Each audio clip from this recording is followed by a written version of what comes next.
Good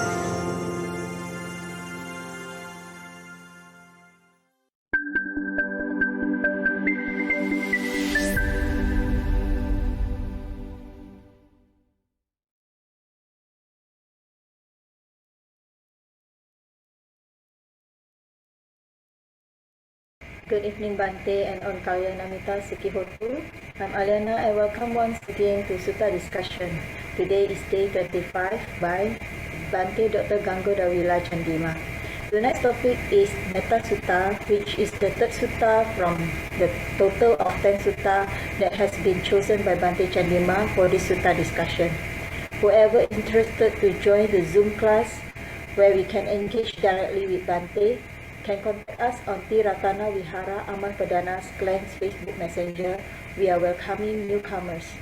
However, this class also will be broadcast on Ti-Ratana Vihara Aman Perdana Clan Facebook page and YouTube channel. Please allow me to introduce our speaker. Bhante Dr. Gangodawila Chandima currently is the Senior Advisor at Sutta Canada, a virtual Dharma organization that helps beginners as well as expert students in learning Dharma in variety of ways. Many people are interested in Dhamma Pariyesana, Sutta's most acclaimed interview series, which Bhante conducts on regular basis. You can check on Sutta with the link www.patisutta.blogspot.com. Bhante Chandima earned a PhD in Buddhist Studies in 2015 from University of Sri Jayawardenepura in Sri Lanka. From 2012 to 2015, Bhante served as Theravada Buddhist chaplain at the University of British Columbia, Vancouver, Canada. And in 2016, Bhante was a research fellow at the Center for Studies in Religion and Society of the University of Victoria, British Columbia, Canada. Without further ado, we welcome once again Bhante and thank you very much for the talk. Sadhu, sadhu, sadhu.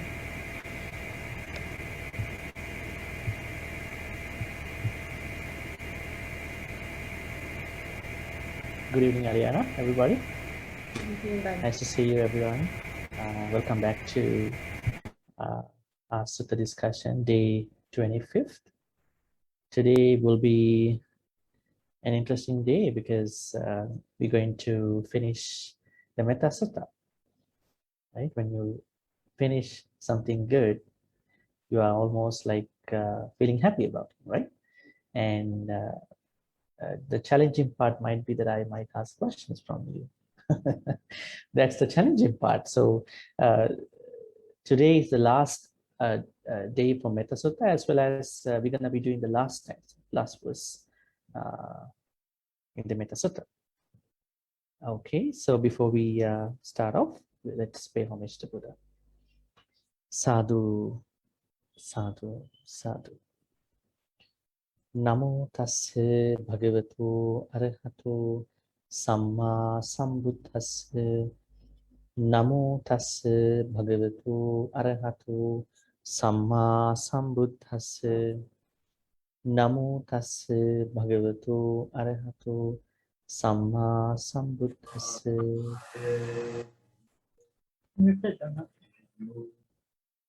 Okay, great. Okay, yeah, the last verse, verse number 10.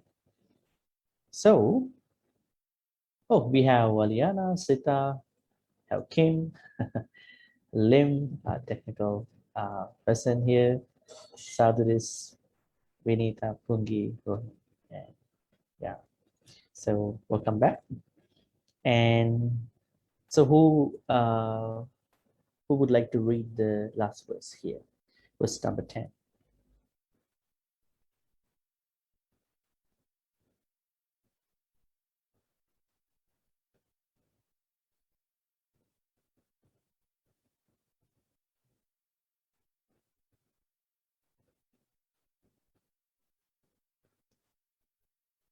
Any preferences? Kim, you're as if going to recite. Go ahead, Kim. You want me to do it? Oh, I mean, why not? It's a good thing, I right? did it last week. It's okay, I can do it again. I try. Yeah. Diti che anupagama si lava.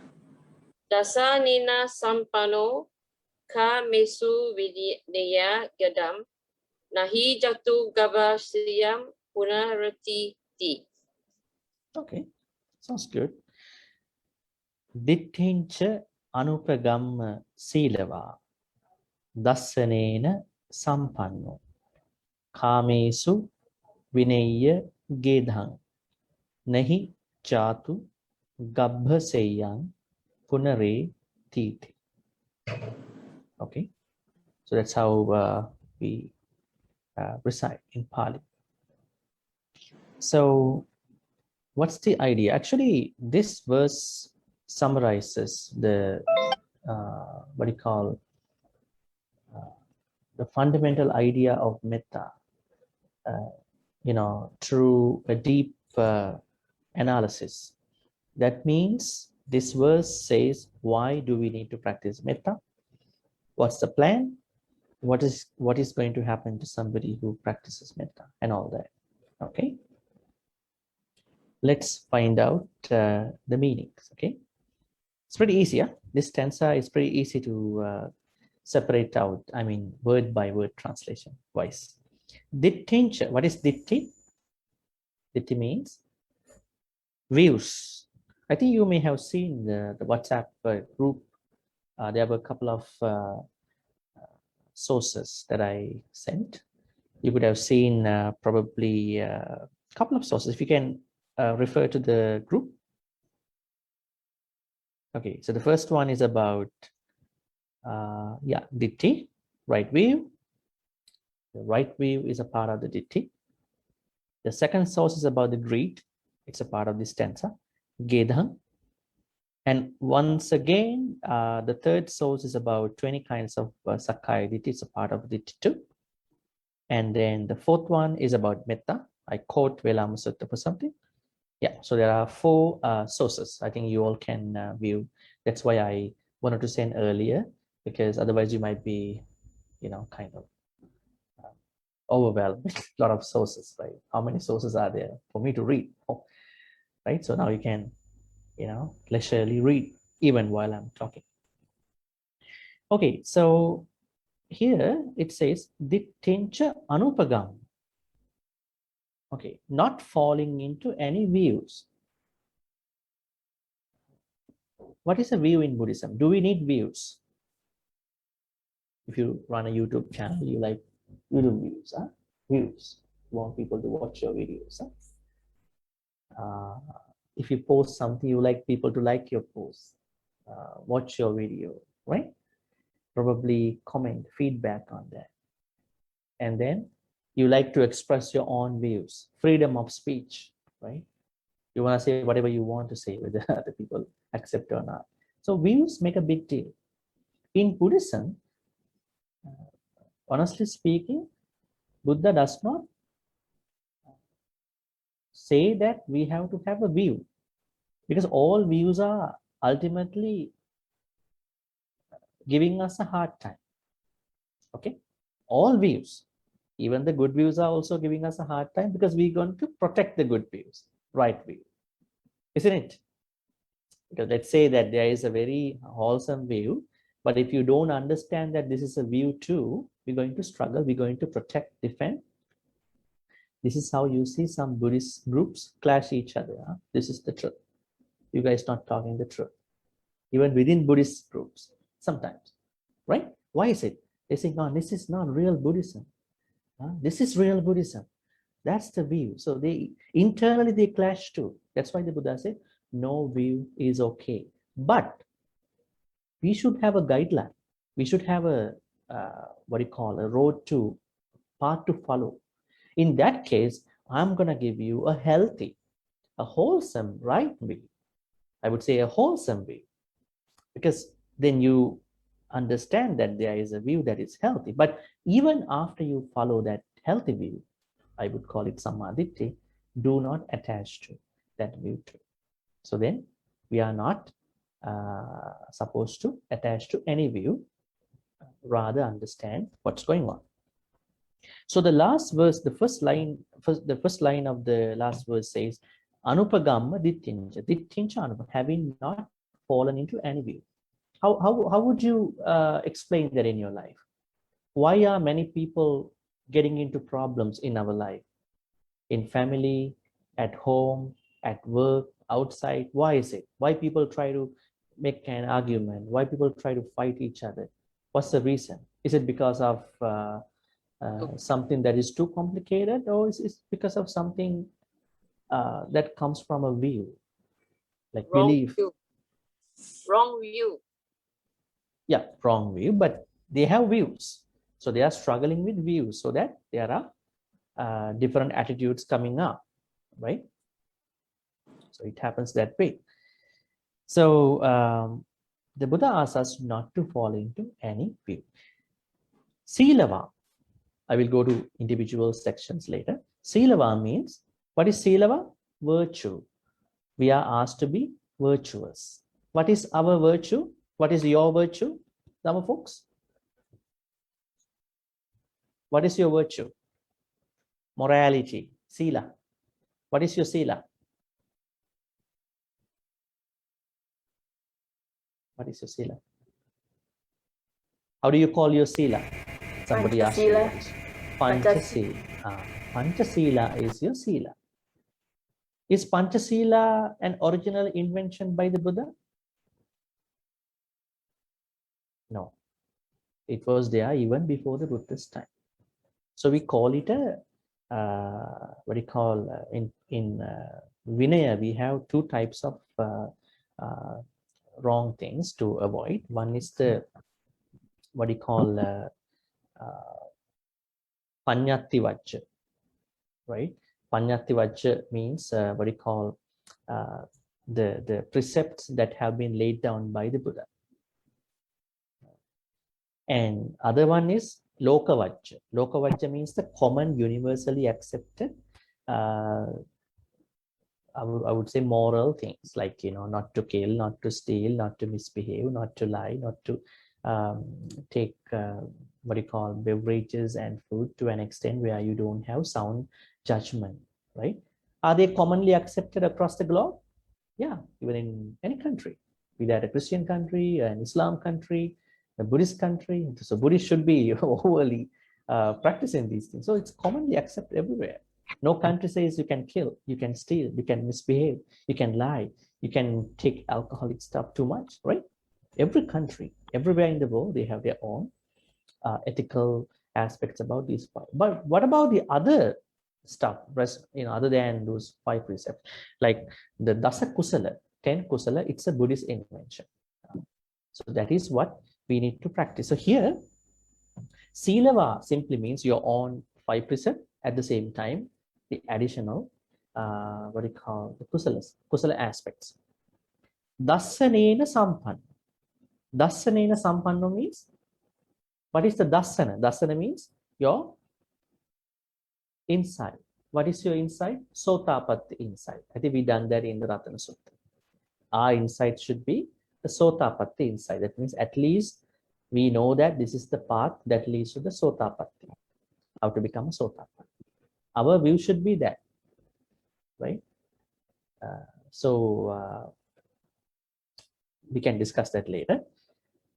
Kamesu vinaya gedhang. Kamesu means, what is kama? Kama means pleasures. What kind of pleasures are there in Buddhism? There are Vattu kamas and Kilesa kamas, right? Kilesa kama means you have what do you call pleasure. You have pleasures, I would say, mentally, right? You simply have the pleasures mentally, but sometimes you're going to own them and it becomes vattu, right? Like sometimes it's good to stop it at the mental level, right? Rather than going to own it. You like something, but you struggle within your mind and then you stop it within your mind. But some people can make it. Some people even extend that desire, whatever the thing, pleasure, into owning, possessing stuff, right? I mean, in terms of karma. So here it says, if you really practice metta, you should not fall into any views. You should be virtuous. You should have the sotapatti view within you. And kamesu vinaya gedam, you should not attach to what do you call kamesu vinaya gedam. I mean, this is about somebody who is going to attain nibbana. That means you should not attach, you should not be greedily attached to karma. You may be attached, but you should not be greedily attached. But if you take it from that highly spiritual context, you could say no attachment to any sensual desire. But at least in your level, you may be attaching, but you are not attaching greedily. Right? Nahi jatu gabba seyang. Gabba seyang means another body. So when you die with a perspective that you are not going to be, you don't want to be reborn in another mother's womb. Right? That was the plan. Now, can you have a guess about what kind of a person that the Buddha talks about here? Kamesu vinaya gedam. Who eliminates karma completely before the death in Buddhism? Arahant. Then No. why there is a saying that don't look for another body. So if arahants are supposed to finish everything, looks like somebody else here. Is So it the don't look for returner? another mother's. I'm sorry. Is it the non-returner? Anagami. Because anagami person eliminates karma. So his or her next life is a Brahma Loka, one of the 5 Brahma Lokas. Suddhavasas, pure abodes. There are Aviha, Atappa, Suddha, Suddhasya, Kanita, 5 Brahma worlds. So when you are reborn in one of the Brahma worlds, pure abodes, you are not going to be reborn in a womb of another mother. But you still reborn, but not within a womb of a mother. So this particularly says about an anagami person. Right? So the plan for somebody who is serious about metta practice is to attain an anagami person. It's okay, you're going to be reborn, but at least you're going to be an anagami person. Because if you look for a Brahma verse after you die by eradicating karma, that means you're going to be an arahant after being reborn in one of those 5 abodes. So the plan is complete. Right? Remember, in one sutta, which I can remember, Venerable Sariputta, Arahant Sariputta, went to teach Dhamma to a Brahmin. You know Arahant Sariputta, he is the chief disciple, but who passed away before the Buddha. He taught that Brahmin the metta practice, loving kindness. And then he passed away. He was reborn in the Brahma world. And then the Buddha criticized Arahant Sariputta. You know why? The Buddha criticized, why did you not teach him the Four Noble Truths? Because if you had taught him the Four Noble Truths, he would have ended up in becoming an Arahant. But now he was reborn in the Brahma world, but still okay because he's going to attain Nibbana over there. But he could have even shortened his life, in the samsara. So Buddha criticized Sariputta, in a way, not like criticizing like the normal folks do. I mean, you could have done something shorter to the person. That means an interesting point. We can discuss that later because still we are, looking at the lines over here, right?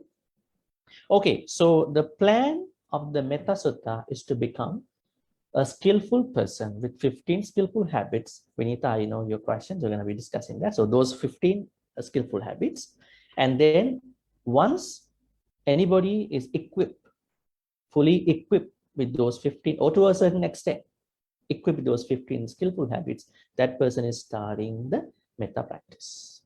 Without cultivating those 15 habits, nobody is able to practice metta to the degree that the Buddha talks about in the sutta. You may go to a retreat, you may go to a personal meditation every morning, but you are not doing the real metta meditation, right? So the real metta meditation is that you need to practice the 15 skillful habits, and then you start off the directions, the size of the body, and then the beings who can be seen, who cannot be seen, all that. And then you are slowly moving towards other higher aspects of metta, like, as I told you, just as a mother who has only one son, look at the sort of love that the mother extends to the son, and you're going to look at that particular unconditional love towards everything. Yes. So you're slowly bringing that to that level.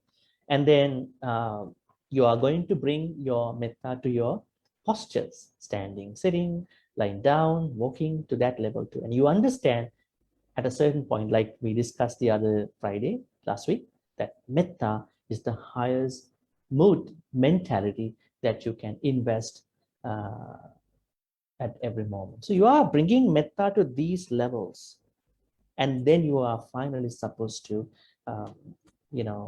become an anagami, and then to be reborn in the Brahma world. This is another part. So that's the idea. Now, what we can do here is looking at a couple areas of the stanza, because I sent you some of the links. Can you please open the first link, number 1, for right view? Click on the link. That there's a flyer here. I wanted to explain something to you. Right view, Sammaditthi, tenfold mundane right view, and noble right view. I don't want you to think too much about this flyer.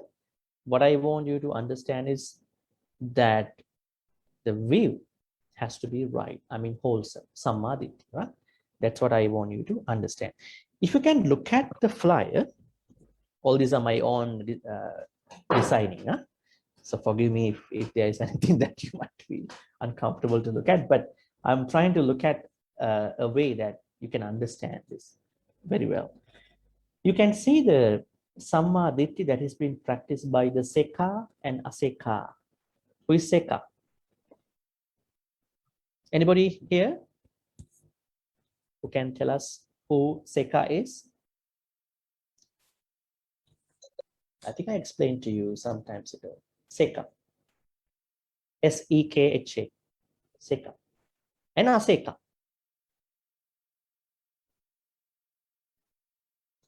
King of Devarema.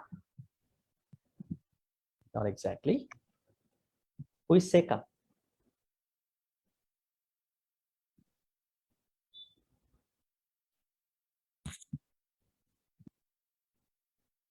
Seka is somebody who still has to be disciplined. Who still has to discipline. Who are the Sekas in Buddhism? Buddhist Vinaya, actually. Everyone except an Arahant. Putajjana, the unenlightened people, and starting from the Putajjana, Saddhanusari, Dhammanusari, Sotapanna, Sakadagami, Anagami, they all are Seka. Those who need to still be disciplined with the whatever the moral things. Who is an Aseka? Those beings who don't need to continue the discipline, precepts. That means when you become an Arahant, do you still want to practice Sila? No, you don't need Sila because you've done your journey. Sila does not relate to Arahants. That is why the Buddha did not lay down any Vinaya rule until 20 years after his enlightenment. He became the Buddha when he was, at which age did the Prince Siddhartha become the Buddha? Interesting, huh? At the age of 35, I think. Huh? 35. 35. Is it correct? 35. 35. Is it 35? I think so. Okay. So he became the Buddha when he was 35 years old. So those who are in the 35 years old and can feel that this is the Buddha's time, can become a Buddha. And after 20 years of his Buddhahood, that means 25 to 55, He Oh. didn't want to lay down any Vinaya rule, because all the monks who became monks are arahants. They were arahants. Oh. But what happened after that? People started offering different things. There was some greed happening inside. The Putajjana monks were more. A lot of things were happening. So Buddha had to lay down. So that is why even the Vinaya rules came to the Sangha, right? But that is a clear indication of the Seka. So Arahants don't need Sila. They will never kill. They will never steal. They will never misbehave. They will never lie. It's automatic, right? So we all have to make sure that we are with the Sila in a way, right? So we are Seka. So the right view, that the first noble path fact is right view, has to be practiced by all of us in 10 ways. You can see in the bit of pink color one, there is merit in giving alms, there's merit in large offerings, there's merit in small offerings, there are results from good and bad actions.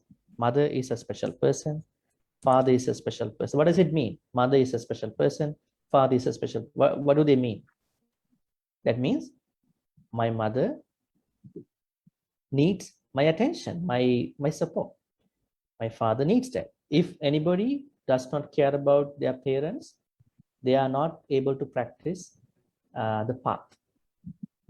I don't know. I mean, sometimes in some families, some issues are there, they have some issues, clashes, but you should find out a different way without harming that connection, right? There are a lot of things involved sometimes, property issues, money issues, many issues, right? There is this world, there is other world. That means we are born here, we have to believe that there could be other worlds too, other realms. There are spontaneously reborn beings like Deva, Brahma, even the Apaya people are spontaneous reborn, except animals. There are ascetics, wise people who develop special powers through direct knowledge, meditation. There are people, even among the lay people, who can practice meditation through their direct perception.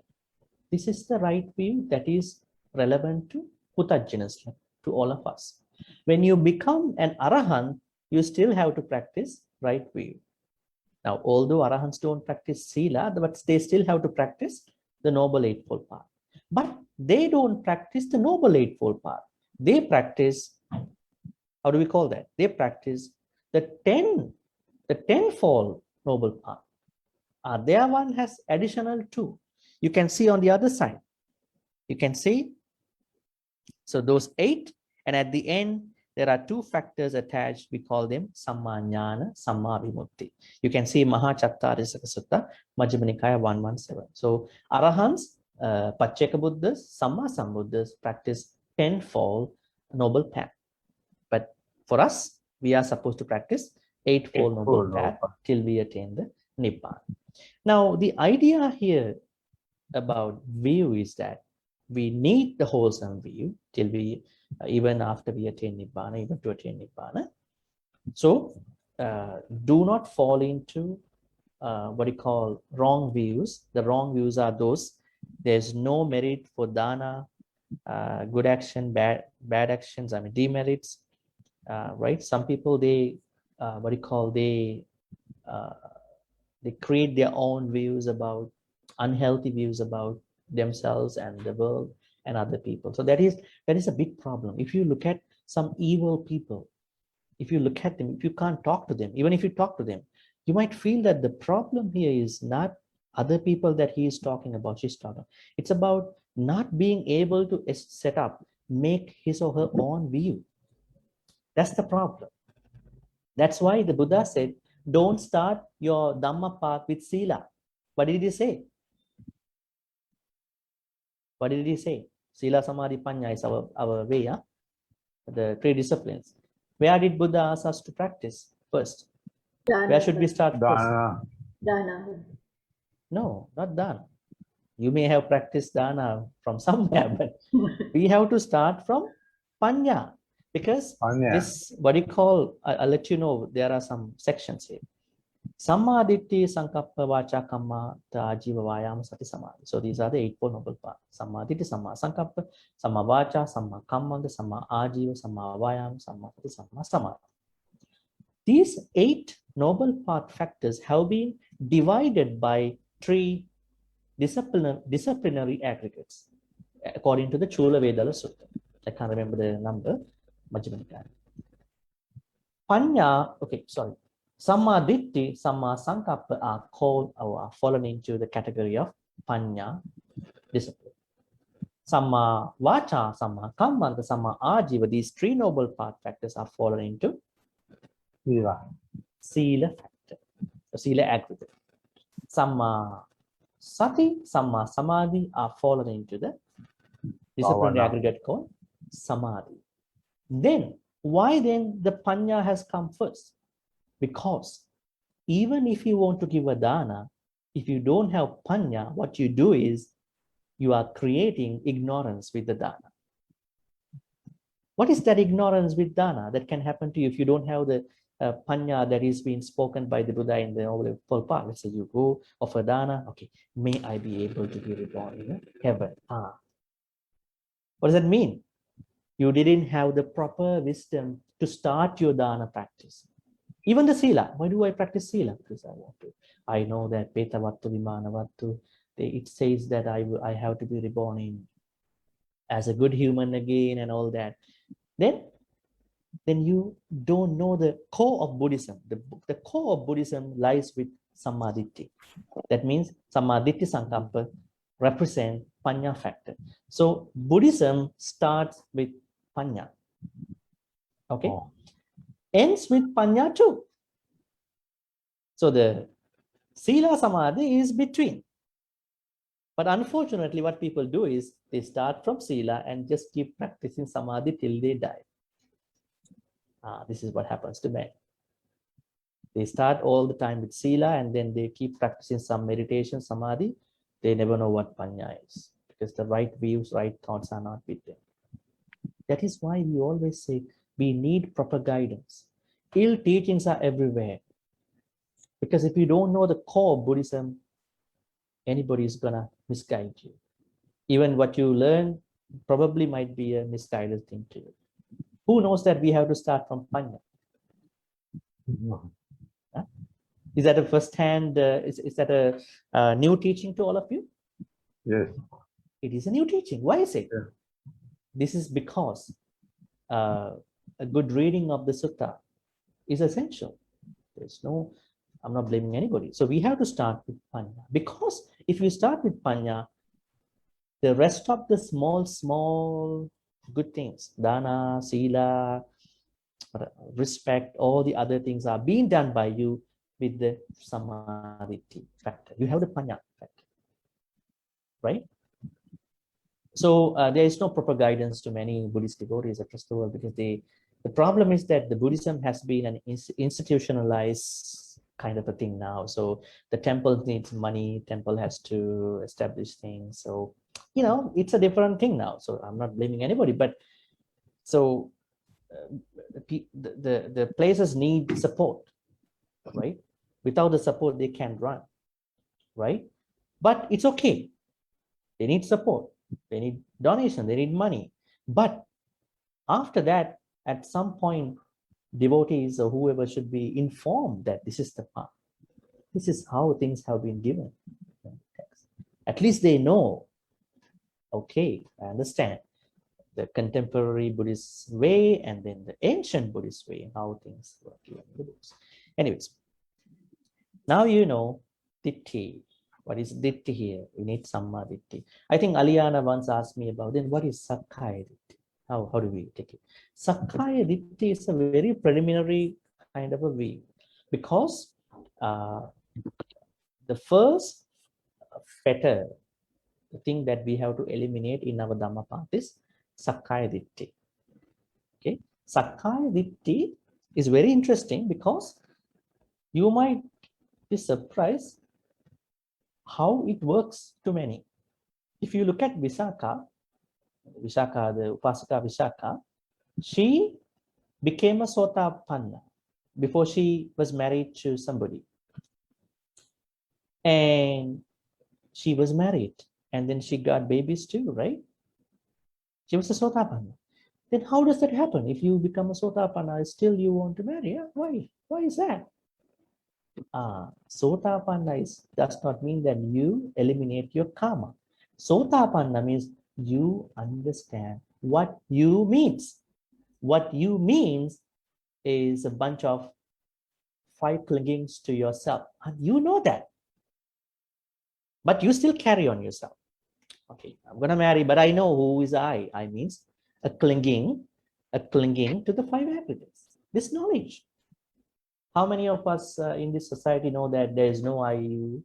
It is bunch of agreements that are being clung by myself. That knowledge, that understanding. Every time you think about yourself, every time you think about other people, there should be that understanding, that mentality. Then you have the elimination of Sakkaya. That is what, but there may be some deeper levels, but that is what we call by Sakkaya. And if you look at source number 3, you can see for 20 kinds of Sakkaya. There are 20 kinds of Sakkaya. If you click on that, the number makes up four ways of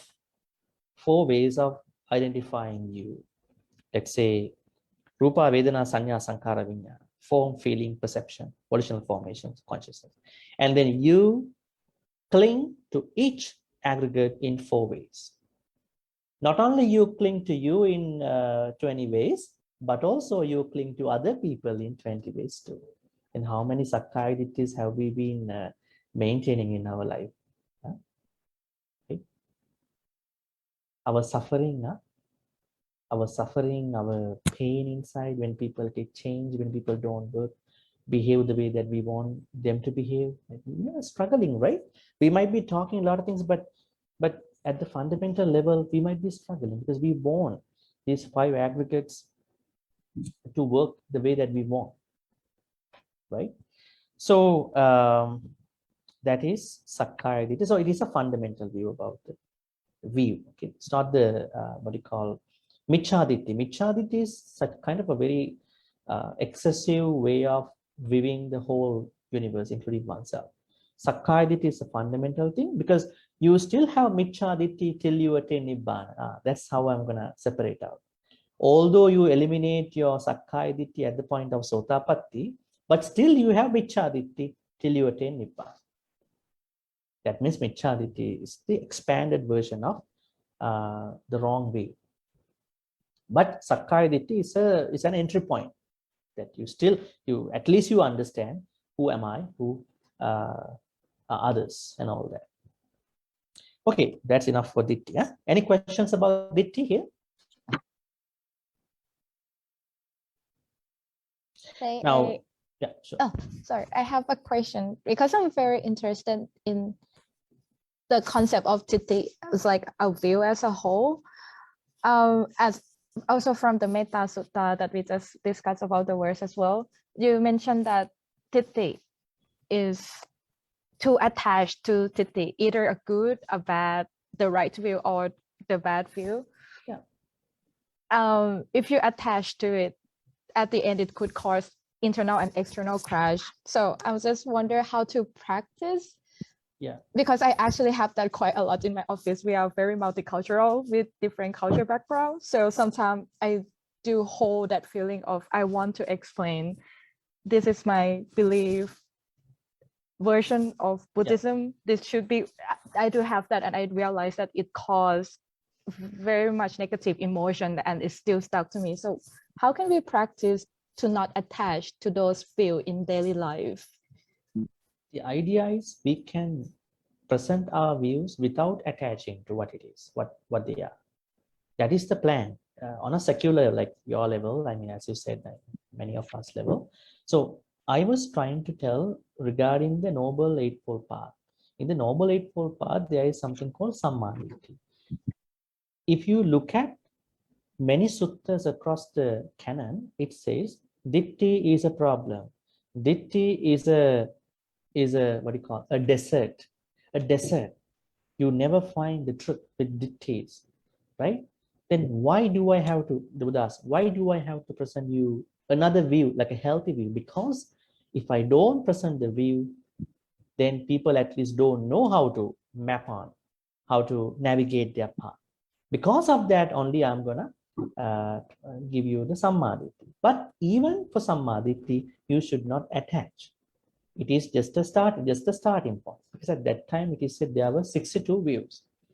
Now let's talk about the secular side, like as you say. Let's say that you are supposed to, let's say you want to present your own views, if you think it's necessary. At that point, you should know everyone carries their own views. Like we all carry our own views. Now here we have a very minimum level of views because we are learning from. So you have opened up your that learning side. But if you go to the normal society, they have their own views. I'm like this. I want this to happen this way. So they are struggling with their own views. So I think first we have to know the audience, and how should I need to present that if it is necessary. So we can follow a healthy way, like not trying to say that my view is better than yours. If things are okay, you're gonna find out a healthy way whereby you don't hurt anybody, offend anybody with your suggestions. So find that kind of a perspective as much as you can. So I think you can present that kind of a view. Let's say I'm supposed to talk to a multi-faith, interfaith group, right? So I should give up the idea that the Buddha is the greatest. I mean, if I want to talk to the multi-faith people, right? Because I'm talking to different people who believe different teachers, right? So then I have to lower my what you call the presentation in terms of highlighting somebody. Then I know how I'm going to customize my presentation. If I talk to you, I mean, I understand you believe in the Buddha, so I have the full-fledged, the blown way of saying all that. So it depends on the situation, people, need. So you have to, make sure that you address all these factors before you present your views, if it is necessary. I think, to my understanding, if we are in a gathering, I try not to speak a lot. That might be better. If we don't talk a lot, we have a lot of opportunities to mingle. I mean, to blend with others, right? Because I think in today's world, people don't like those who have a lot of views, especially personal views about, because sometimes, mostly, it might not be a good idea unless you are a very famous figure, unless you are a motivational speaker, like a TED talker, famous speaker or somebody. So I think, look at the situation. If you think that it is necessary for you to talk, then talk by considering all those factors, the tone, sensitivity, language, and all that. I think that is what I can think about the question from the Buddhist point of view. But I was trying to explain to all of you, how do we need to take ditti from Buddhist perspective? Ditti is a problem because it is better that we don't have views. But there are 10 views here as Sammaditi because they are needed for us to, find our path. Once you know the path, do not attach to those views. Now, as I mentioned earlier, even some groups who are supposed to practice Buddhism may clash each other. Can happen. I'm not gonna say who they are. And if you ask them why you guys trying to fight each other, that group does not talk real Buddhism or really. So probably they think that they want to defend something, right?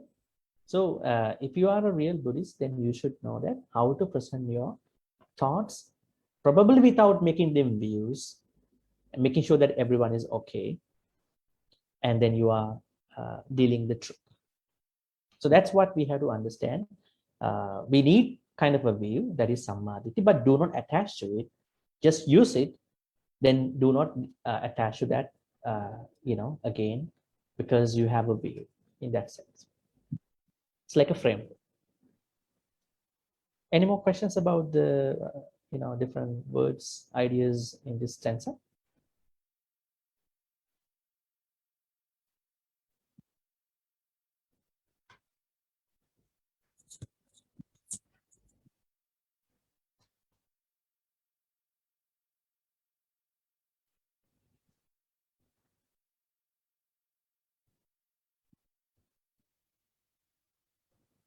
Here, Dasanena means someone who has Sotapanna, Sotapatti philosophy. Have we discussed that earlier in another sutta? Have we? We did. Can you remember the what do you call the words that we discussed this Sotapatti philosophy? Dasanena Sampanno. Where did we discuss that? In which sutta? In Ratana Sutta. Bhante. Ratana Sutta. Can you remember the exact wordings?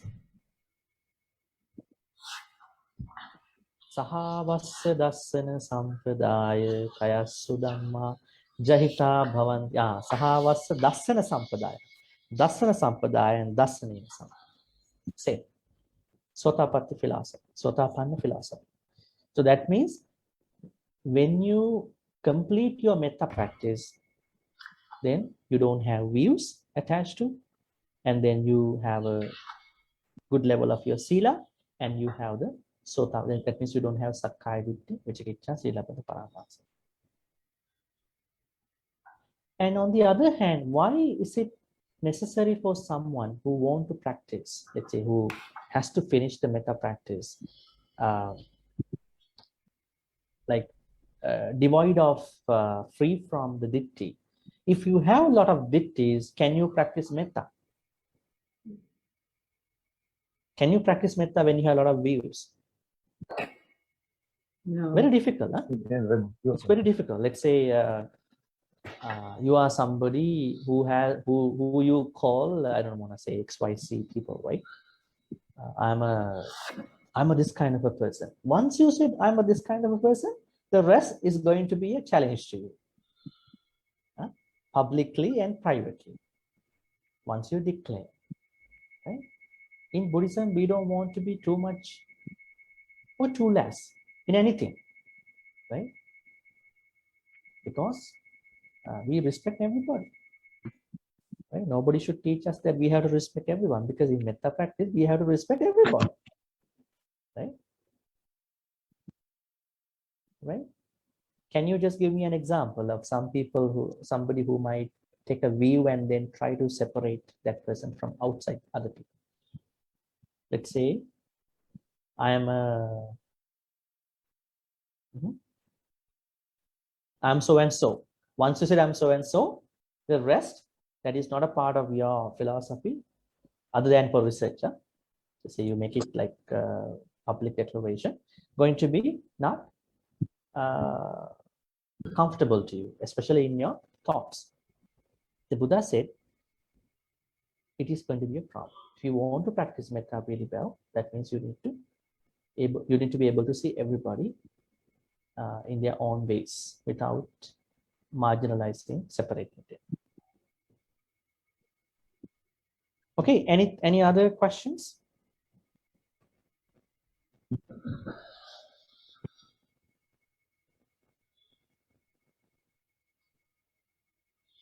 After this, we can go back to our summary of the Metta Sutta.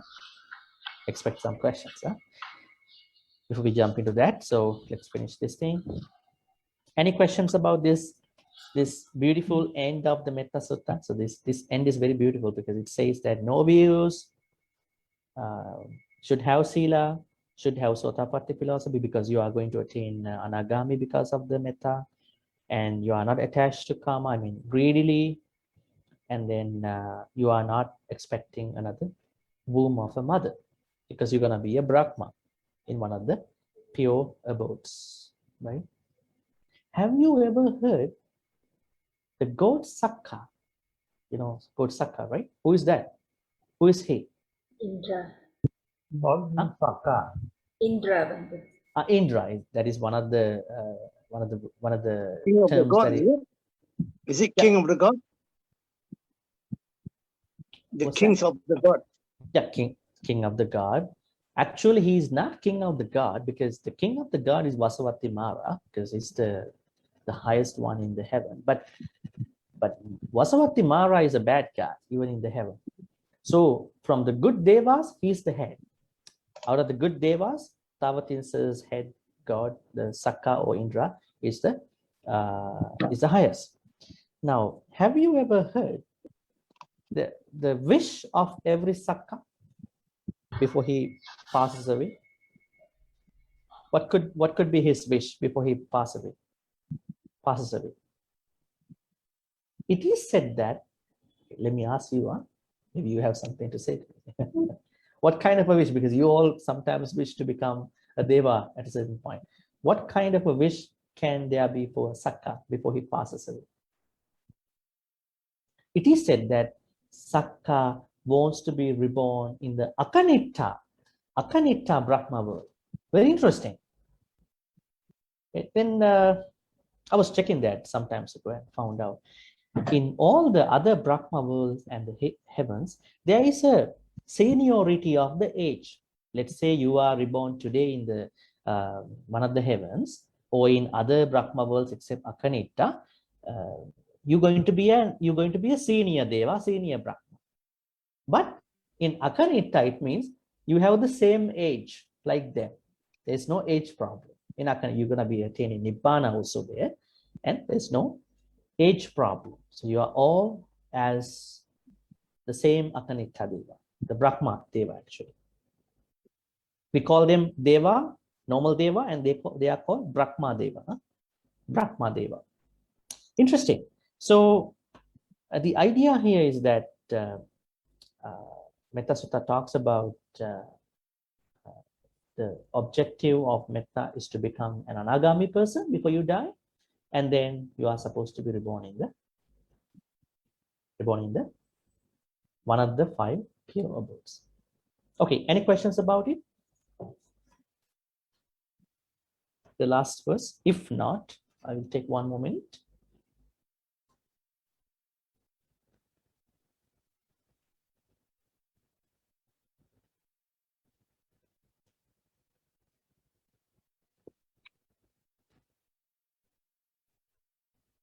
Bhante, can you hear me? Can you hear me? Yeah. Yeah. For me, when I discuss with non-Buddhists like Malays or some other races, I discuss with them. I tell them this is my perspective and how I look upon things, and through my understanding.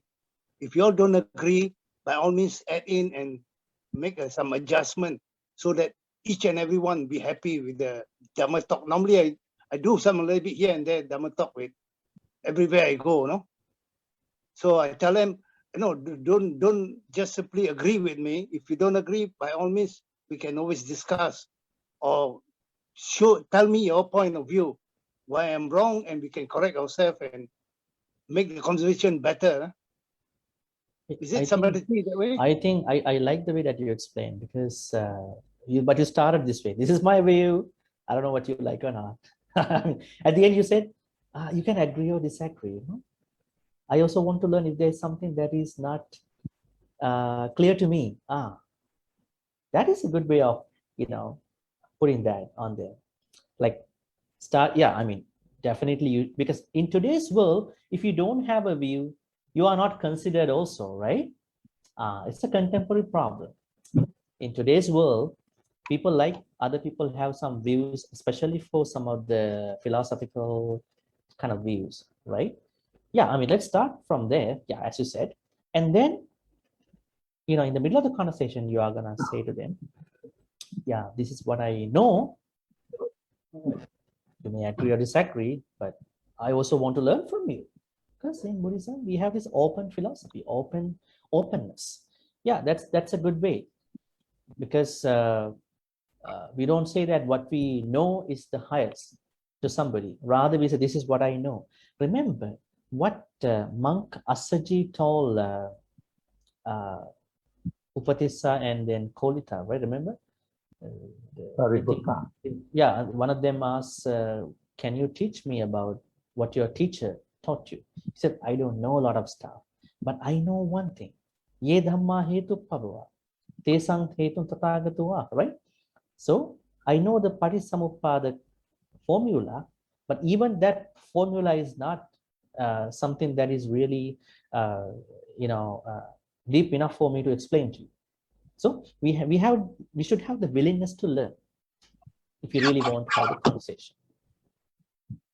Yeah, that's a good way of looking at it.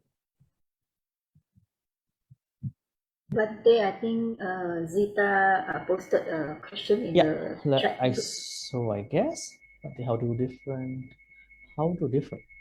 the Brahma Deva and regular Deva. I mean, how do we need to separate them out? Is that from their age or their good karma? Thank you. Okay. Yeah, I mean, we can differentiate Brahma and Deva because of what they have done before they become Deva and Brahma. So in order for you to become a Deva, you don't practice any jhana, right?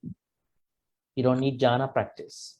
But in order for you to become a Brahma, you must practice Rupavachara jhana or Arupavachara jhana. So that is how you're going to be reborn in one of those places. On the surface level, Brahmas are higher because Brahmas are reborn there because of a development of their mind. You can be a Deva just because you are happy about something you did. But after you going to pass away from the Deva world, you may be going to a hell. There are a lot of Devas who went directly to the hell, but the Brahmas don't. Why? The Brahmas practice samatha meditation, right? Devas do not. So there are some differences like that.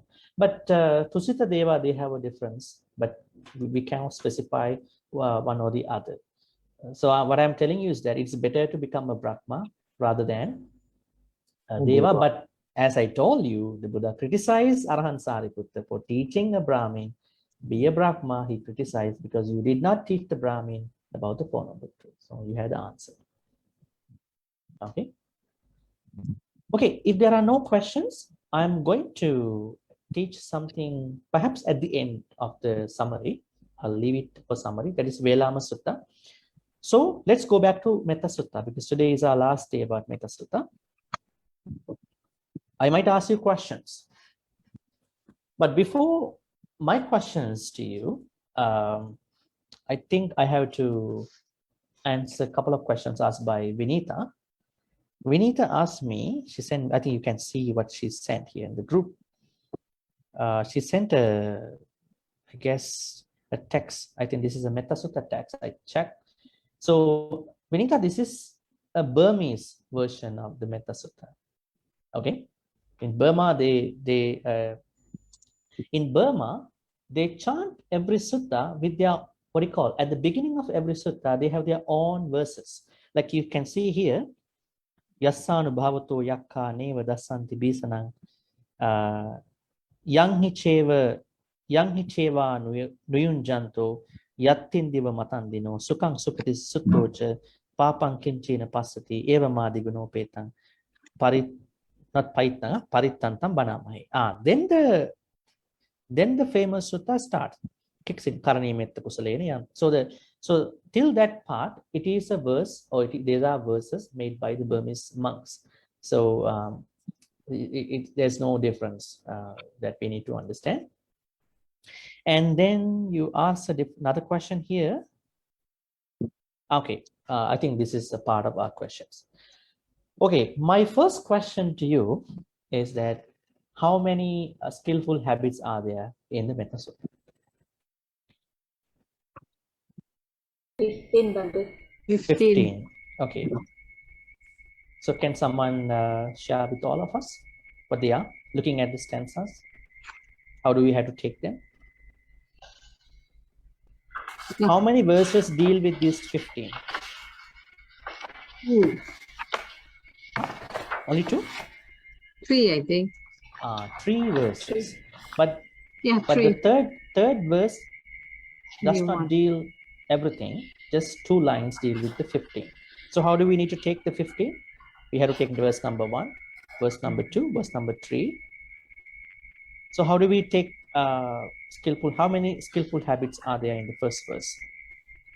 6. Can 6. someone? Yeah, Hema, you wanna name them? All of us?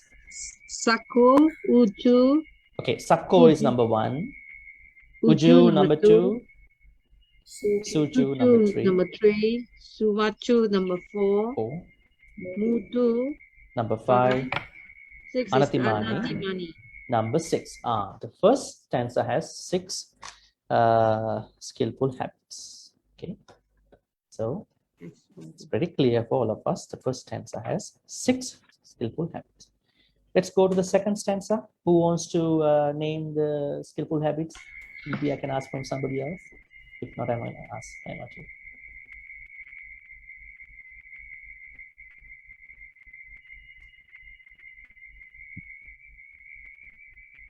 Who wants to identify how many skillful habits are there in the second stanza of the sutta? There are 8, Bhante. Huh? 7. 8. Okay, can you name them? 7. Can you name them? So you start from Santusako, yeah, Santusako, Subaro, 2, Apakicho, 3, Salahukawuti, 4, Santindriyo, yeah, 5, Nipako, 6, Alpagabo, 7, Kulesu Ananu. 8. It has 8 8. skillful habits. So stanza number 2 has 8 skillful. So how many have we noticed so far? 14. 14 is yeah, no doubt here, right? Because we said only 1 is going to be taken from the third stanza. 6. First stanza has 6 skillful habits. Stanza number 2 has 8. Then how do we take the third stanza things? So there should be only 1. How do we take it?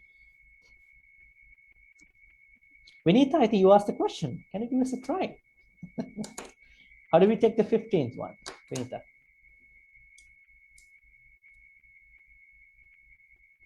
How are we supposed to take the 15? Now we have done 14 skillful habits. Anybody else? Stanza 3 is 1 only. Yeah. What is that one? Nacha? Huh? Nacha. Is it Nacha? Nata Kudam Samachari. No, I mean it is a verse which has 4 lines. So the 15th one should be something that has to include The first maybe 2 lines. line 1, line 2, line 3, line 4. So how do we have to take? How many first lines? The first 2 lines. First 2 lines. First 2 lines. First two two lines. The whole first 2 lines are taken as 15th one. Dam samachari kinchi yena minno karive upavadeyo. That's the 15th. What does it mean? What does it mean? It is like misdeeds. I should not commit or do any mistake that is frowned upon by panditas, wise people. That's the shortest idea. So now there are 15. If I ask you the individual meanings, now you know there are 15. Let me go by again. Let me ask you, what is Sakko? Skillful. Sakko means skillful. Sakko can be both physically skillful and spiritually skillful. Head of Right? God. Some people are not. Yeah, Kim? Head of God. The head of the God. No. That's a different idea. If you take it as a what do you call, as a noun, you could say like that. But here, Sakko means it is about It is going as an adjective in a way, because it explains a virtue here, habit. That means you are skilled, both on secular matters and spiritual matters. You are a skilled, talented person, right? And Uju, Morally upright. now Right. Dhamma folks, if you look at Sakko, it is very interesting. Now you might hear from many people, Bhante, I know how to go to a temple, I offer dana, but I don't want to meditate. Then you are not talented. So that is how we understand this one. You are not Sakko, because it's a part of your practice. Because you started from, you should have started from Panya. Then I asked, why? What's the problem with you? Because I cannot stand still. I move here and there in my. Who said you need to be like that in meditation? Meditation does not mean that you have to keep your body still all the time. I don't like that meditation. I mean, if you do it long term, you may do it for a couple minutes. Real meditation is a meditation where you are aware of what you are doing. Maybe you are talking, maybe you are eating, maybe you are driving, maybe you are studying. That is real meditation. But you can also do a meditation where you want to calm yourself, like physically calm yourself. You don't need to do it longer. You do 5 minutes, 3 minutes. Yeah. Because that devotee heard from somebody, the real meditation is to keep your body calm for 1 hour, 2 hours, 3 hours. Who told you like that? Who can do that? Huh? That's pretty dangerous too, unhealthy. Put like that, right? You could do it for a couple minutes, then you go back to your daily chores, but do it with awareness. See, it could be kind of a wrong idea, bad way of teaching meditation. Sakko. Uju means Morally upright. What is Uju? Morally upright. Moral upright. We have to be upright spiritual. Like we have to be upright in our posture, because it's very good for our blood flow. At the same time, we have to be upright spiritually. Right? Should be a good human being. I don't have 2 treatments, and you are not supposed to have 2 treatments. When you treat somebody, you treat this way, you treat this one, treat this way. No, I treat everybody in the same way. Of course, you have your family members, you have a different treatment, but I mean, when you regard other folks, you have this similar, equal treatment. And then, Suju, honesty. Yeah, Suju means Honest. I think I'm actually reading, plus I'm giving the meaning. I should have asked from you. That's the good way to do it. Okay, Suju means being honest. Otherwise, I'm doing same discussion. Pass. Suvacho. Good Obedient. listener. Suvacho means obedient. Open to advice. Open for advices. Is it good listener? Willing to learn. Both a good listener and a practitioner of what the wise person said to. Sometimes there are good listeners, but they don't do anything after that. They only listen and then they let it go. I don't care about it. I just listen, because otherwise I can't stay here. There are people like that, because I cannot keep up with this guy. So I have to listen to him or her, right? So the Buddha said this, Suvacho means we don't need to be obedient to anybody, because why should we? Is there somebody superior than us? For what? In Buddhism, we have no superiors. We all are equal as humans, but we have respect. Okay, but we have respect. So Suvacho here means being open to advices from a wise person. Can you give me a second? Is it willing to learn? Where is Bhante? Bhante is listening to something. Missing in action. I think he got a call or something. Sorry about that. Okay. Please, right. The sound issue here. Okay. So Suacho. Then Mudu. Flexible. Okay, flexible. What are the other words? Being soft. Gentle and Being- humble. Humble. Not yet. We haven't come to that place, huh? Not humble. Mudu means soft or flexible. Gentle. Right? Gentle. Yeah, gentle. You know, Gentle. gentle, soft. Yeah, so flexible. Willing to Flexibility. negotiate.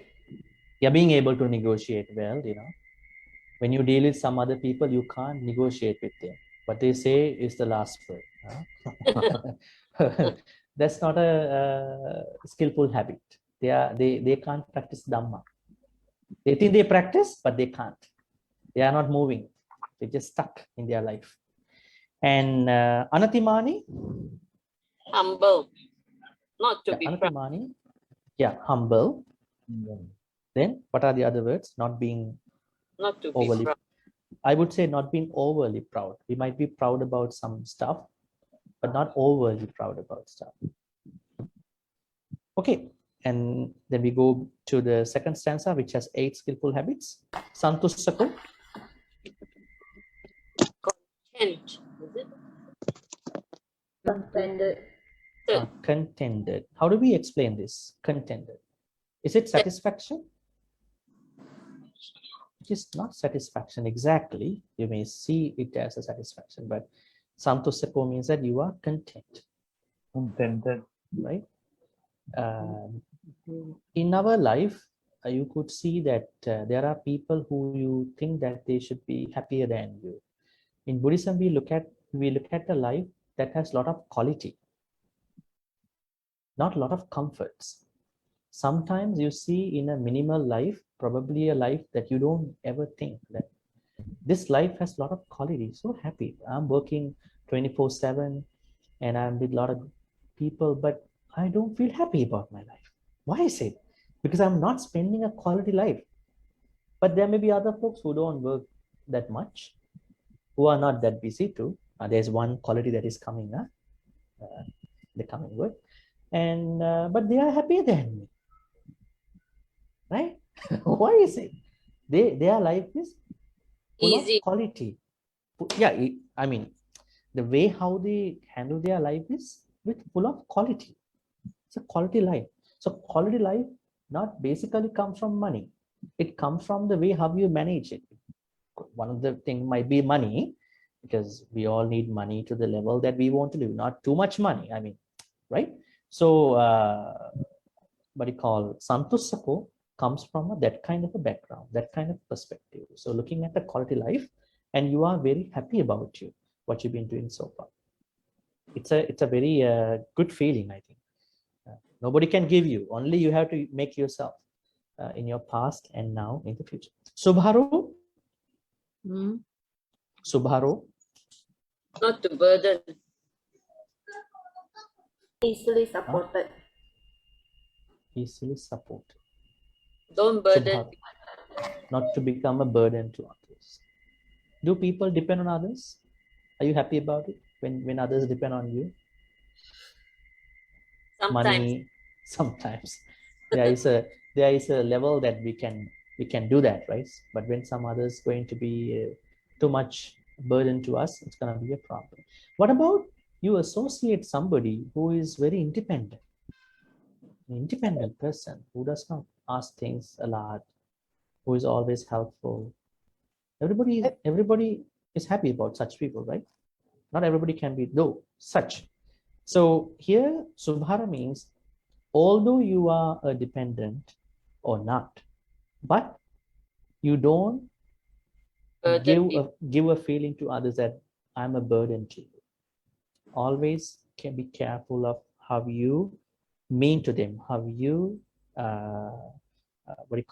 appear to them. You are very careful. Appakicho.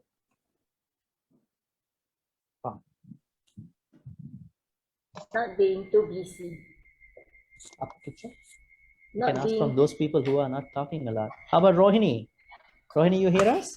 What is Appakicho? A few duties. A few duties.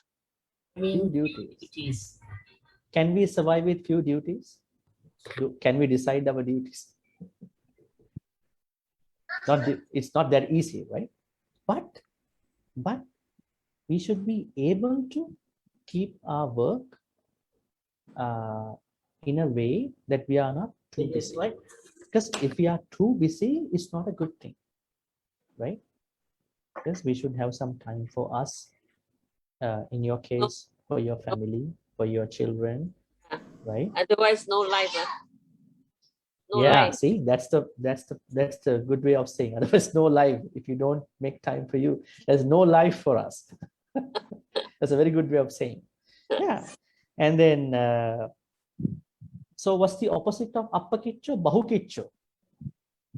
Bahukiccho.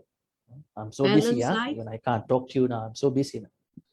I mean, hey, hi. You're not free anytime, right? Some people like to be busy, but in Buddhist practice, if you want to practice metta very well, you should be not too busy. Because if you are busy, you are not able to think about others. If you are busy a little, you can even think about others. Other people also exist in this universe. Sallahuka buddhi. Sallahuka buddhi. Simple in livelihood. Sallahuka. What is lahuka? Some people mispronounce. Sallahuka buddhi. Sallahuka buddhi. Lahuka buddhi. Sallahuka buddhi means simple life. I would say, probably you could say frugal life, minimal life, right? Because you are happy. You are happy with that life, right? There are some people in the world that they can't be happy very easily, right? No tanha. Well, I mean, we have tanha. Of course, we have to accept that. But the idea here is that you can survive without a lot of things, right? Because you can survive. You can live your life without a lot of things, right? Is that a difficult thing? Yes, it is a difficult thing to many people because they are used to live in a certain way, right? They are used to live in a certain way. So if things got changed, they can't think about their life.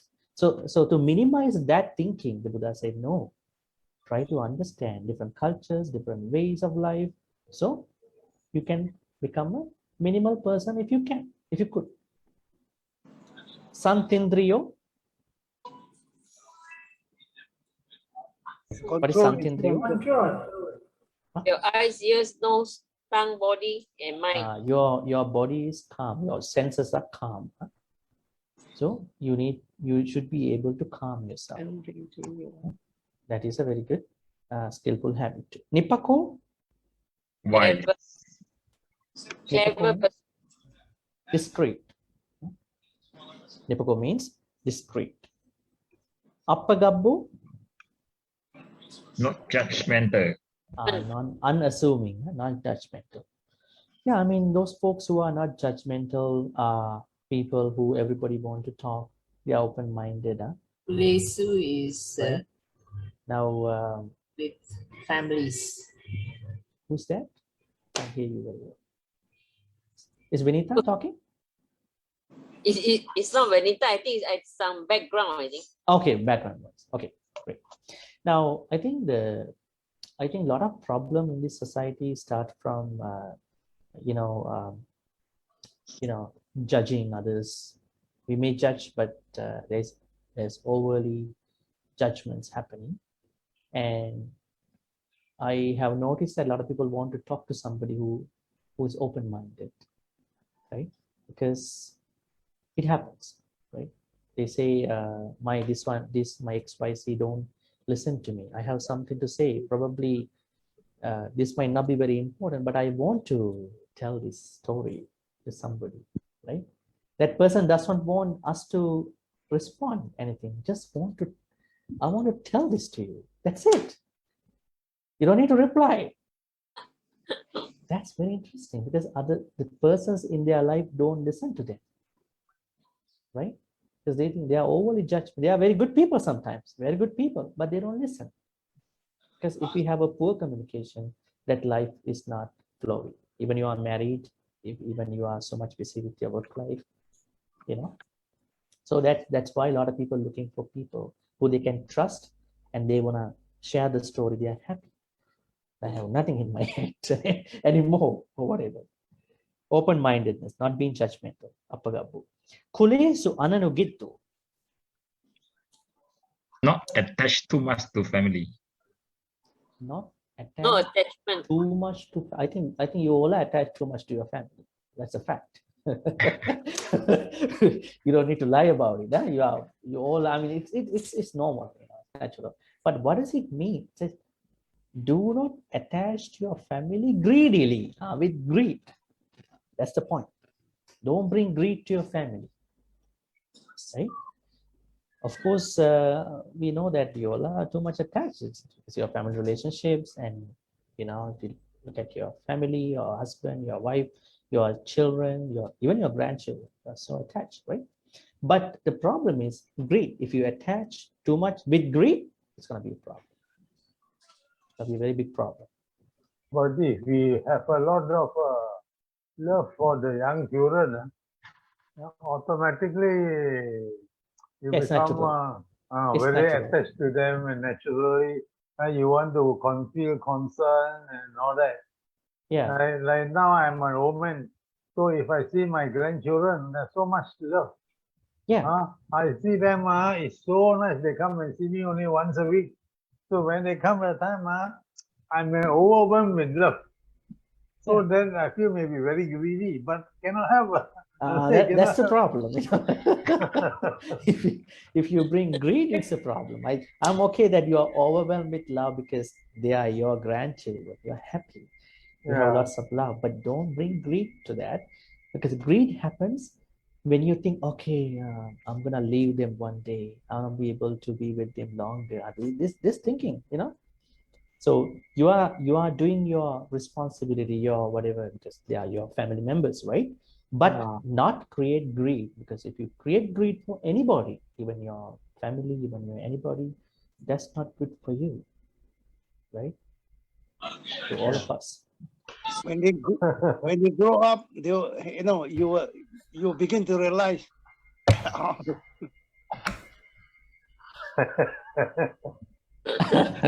Now you're happy, but when they grow up, they start disrespecting you. That's where Because automatically affect you.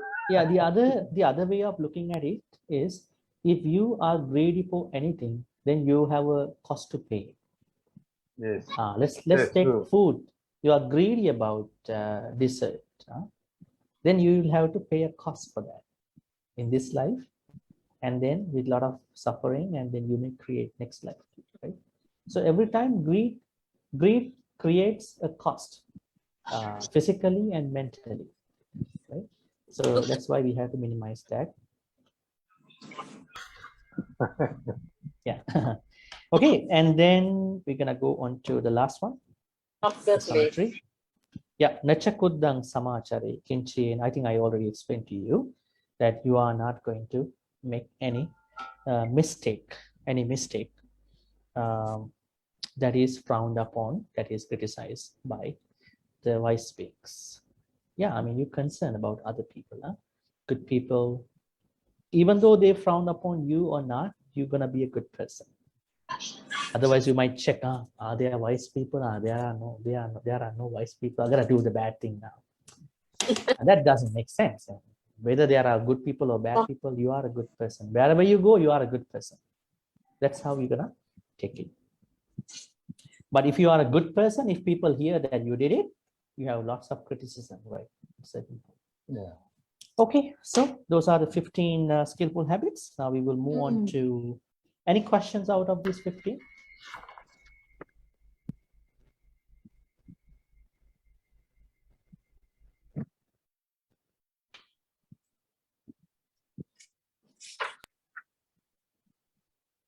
So next time when somebody asks you, not me, when somebody asks you, you know what, this Metta Sutta, we all chant in the temple, in other places. There are things like Sakko, Uju. I don't know what they are. What are they? Can you tell me what they are? Then you have an answer now. What is your answer? They are. Can you hear me? Can. Yes, Bhante. Okay, I think Kim, you might have a. I an cannot issue. hear you. Really? Now I can hear you. Now I can hear you. I Okay. couldn't hear you Don't just now. I worry. don't, you were talking, and can see your mouth move. Okay. So, I mean, when somebody asks you next time, in this Metta Sutta, we just recite, it says Sakko, Uju, Soju. I don't know what they are. Now you have an answer. What is your answer? They are not anything but the prerequisites for the Metta meditation, Metta practice. That means if you want to practice real Metta meditation or practice, you must Have this 50. develop these 15 as much as you can. And what are they? Sakko, Uju, the first stanza has 6, second has 8, third one has 1. You have a pretty straightforward answer to anybody now. 15. Okay, yeah, 15. Now we move on to the next part. That means now we have come to the Metta practice. The Metta practice starts from verse number, 4. Actually, there are some elements of this 2 lines of the third stanza. Sukhinova Kemino, may all beings be well and safe. May their hearts be joy. May be happy. Yeah? And from 4th stanza, it talks about different manifestations, different characteristics of different beings. See, weak, strong, long, short, big, medium size, small, subtle. So we have to bring our metta practice first, depending on their manifestations of the body and all that. So that is what we know from verse number 4. Verse number 5 says, visible, invisible, those beings living near, far, those beings who have come to be, have yet to come, you're going to practice metta. So size, and then the visibility, and then verse number 6 says something very interesting about your metta practice. It talks about never ever cheat anyone, insult anyone with anger, ill will. Always make your wish, let everyone not wish other person's suffering. Let everyone wish other person's happiness always, all the time. See, it now shows us where should we bring our metta practice. Our metta practice should go even to how we talk to others, how we do the business with others, how we act upon others, all that. Because cheating happens with business, cheating happens with our personal relationships. You have to bring metta to that level after size, visibility, and now you are focusing on the different degrees of the human life, cheating and insulting. That means if you are really practicing metta, you can't insult anybody, you can't cheat anybody. Okay, verse number 7 shows a simile about how you should practice unconditional love. It is just as a mother who has only one son, how she practices loving kindness, love to her son. Verse number 8, it's about how to practice loving kindness at this point across the directions. What are the directions? Every direction, above, below, all around, unobstructed. And somebody who wants to practice metta like you should never create enemies.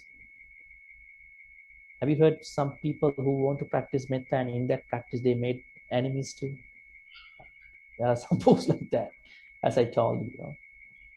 They think they have problems with other folks. So I mean, you should never make enemies. If you have enemies, try to release those thoughts from your mind, but you might not be able to be with them for different reasons. Verse number 9 is about how to practice metta at this point, at this level, with your postures, standing, walking, lying down, till you wake up. Finally, now you have now you have practiced very good, completely. Now you are ready to completely eradicate your karma, and then you are ready to be reborn in one of the Brahma worlds, Suddhavasa Brahma world. Aviya Atappa Sudasa Sudasya Kanita world. And that's how the Metta Sutta flows consistently, and then having an objective. So Metta Sutta makes somebody an anagami person. not Sakkaya, not a Sotapanna person. Ratana Sutta makes someone initially a Sotapanna person, but Metta Sutta makes someone an Anagami person, leaving that person only to attain Nibbana in one of the Brahma worlds. Any questions? So, Bhante, the first three verses is to prepare ourselves. Is to prepare for the Metta practice. Then the Metta practice. Then, does that mean if I have not completed this preparation, these 15 qualities, I cannot proceed to the rest? I cannot say complete. What I can say, an adequate level of training with those skillful habits. Because if you say training, if you say the completeness, it could be a higher perfection is something. I could say that you should be able to practice those 15 to a certain higher level. So that higher level could be different from you and other folks here and from me. But at least you know what they are, and you have at least a certain practice in all of those 50.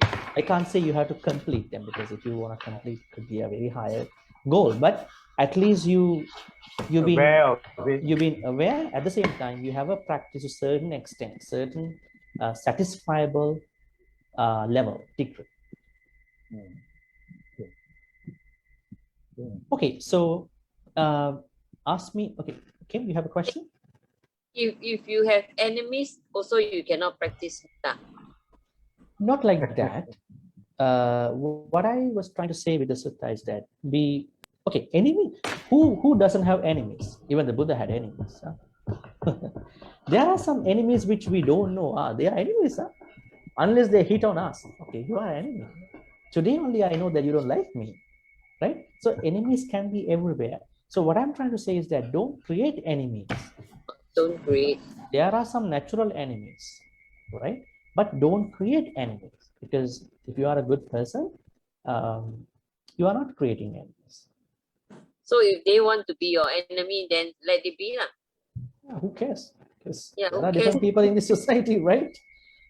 So we don't want to make everybody correct, because that's not our duty. But we're gonna make us a good person. So they may be okay, they may be good people. Thank you, Bhante. Okay, so leaving your other questions at the end, now I want you to click on the Velama Sutta. Can you click on that link on WhatsApp group? It's source number 4. This sutta is very important to Metta. Why do I say like that? Then you will know that after reading the sutta, Anguttara Nikaya, 9th chapter, the 20th sutta, Velama Sutta. Now let me read for you depending on the time. Okay. At one time, the Buddha was staying near Savatthi in Jeta's Grove, Anathapindika's monastery. Then the householder Anathapindika went up to the Buddha, bowed and sat down to one side. The Buddha said to him, householder, I wonder whether your family gives gift, dana, right? Yeah, it does, sir, but only coarse gruel with pickles. This is the minimal level of dana at that time. Those folks who now, you know what happened to Anathapindika? Anathapindika had a problem. Once all the food, everything were washed away by a flood. So now he cannot give dana as usual. Not a lot of money, everything. So he was giving coarse gruel with pickles. He has no money to make or have the stuff. Anathapindika, someone might give a gift that is either coarse or fine, but they give it carelessly, thoughtlessly, not with their own hand. They give the drugs and they give without consideration for consequences, and so on and so forth. You can see. But I want to show you something at the end of the sutta, because it takes time to read all that. The Buddha narrates a story here to Anathapindika. The story is about a Brahmin called Velama. Okay, this Velama is a very good person who gave a lot of dana in that life. But the interesting thing with Metta appears with how the Buddha explained about his giving here. It would be more fruitful to feed one person accomplishing view, that means Sotapanna, than great offering of Velama. It would be more fruitful to feed one Sakadagami than 100 persons Sotapatti. Okay, it would be more fruitful to feed one Anagami than 100 Sakadagami. Now it says that Sotapanna, Sakadagami, Anagami, the degree of the good karma. It would be more fruitful, good to feed one, what do you call, perfected one, Arahant, than 100 non-wicked, Anaga. It would be more fruitful to feed one Buddha, awakened for themselves, than 100 perfected. That means if you offer something to the Buddha, it is better than offering 100 Arahants. It would be more fruitful to feed one realized one, Tathagata, perfect one, a fully awakened Buddha, than 100 Buddhas.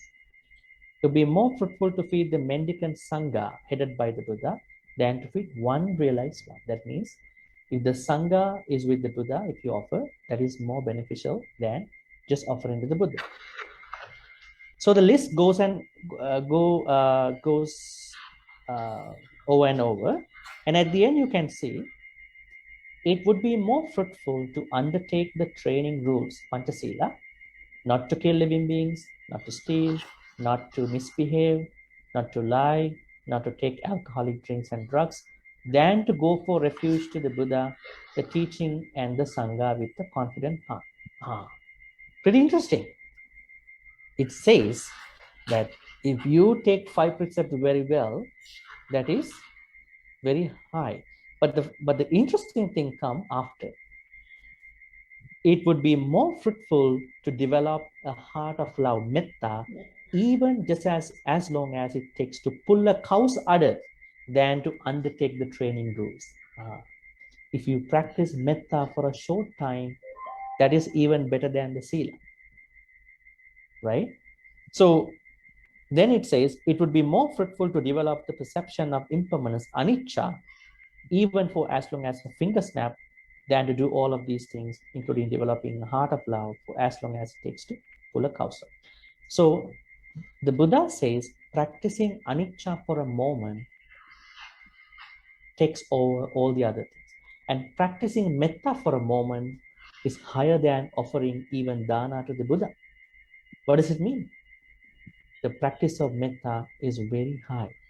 Because if you practice your path, noble path is different from this. But if you could practice metta, real metta, as given in the Metta Sutta, it's very beneficial to you. Okay, that is given in the Velama Sutta. I encourage you to read this sutta when you have a time by clicking on the WhatsApp link. Okay, that's it for today. So any questions before we Bhante, wrap 1 this minute. up? I ask one question first, Mhm. Bhante. You said this, just now you just said this is, what's the name of the sutta? Balama. Velama Sutta, actually, we have given that link on the WhatsApp. Are you a part of the group? Yeah. I got You can click that link. You can see that link. But in the Anguttara Nikaya, what is the number called this called? Okay, number is Angut. I think you can't find that way pretty easy. There are a lot of suttas Yes, online. that is why I want to ask you, because when I see the Anguttara Nikaya, I cannot find anything. I cannot No, find the sutta. if you look it up, some websites, there are some credible websites, you will find it. Now here I quote from Sutta Central. It's Anguttara Nikaya chapter 9 and the 20th sutta. So just click on that, you will find the sutta. There's a lot of things in the central, Sutta Central. Sutta Central, yeah, it is a complete canon. I think at least we can trust that website. There's a lot of things to read. Yeah, Well, a lot of things. No, I don't think you have to read. Okay, Kim, I don't think you have to read every sutta. It is a useless effort if you try reading all the suttas. Read only what you need. That is how you're going to learn it. Otherwise, you're going to learn everything, and then you're going to, because without the guidance of a teacher, trying to read the whole suttas might be a dangerous idea too. Because that's why I'm telling you, read this sutta. But this is very important. Emma, I saw that you want to ask a question. Yeah, go ahead. Bhante, I'd like to know what is the difference of metta meditation and this metta sutta is related, right? There is no metta If people meditation. were to practice more regular metta meditation, it should be helped with this sutta guiding us to practice. Is it right, Bhante? Yeah, The here is how we have to understand. There is no metta meditation without the guidelines given by the Metta Sutta.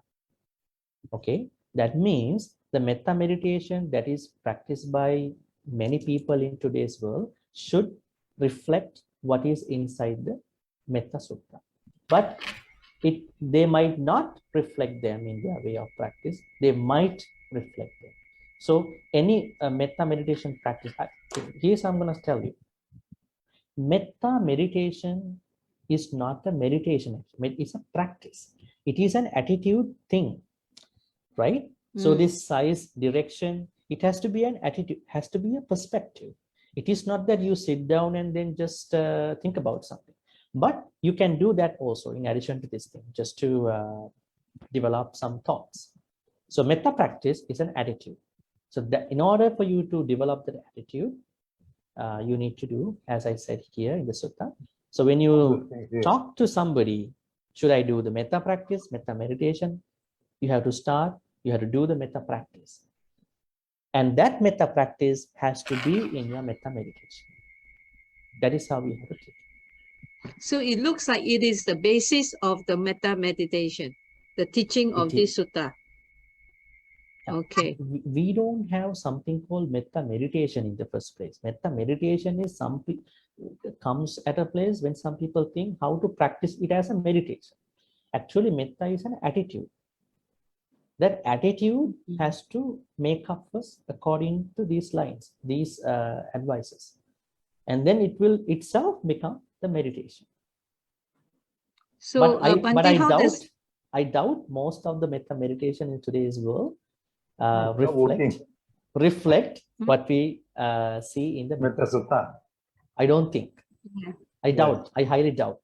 Yes. The reason to me is that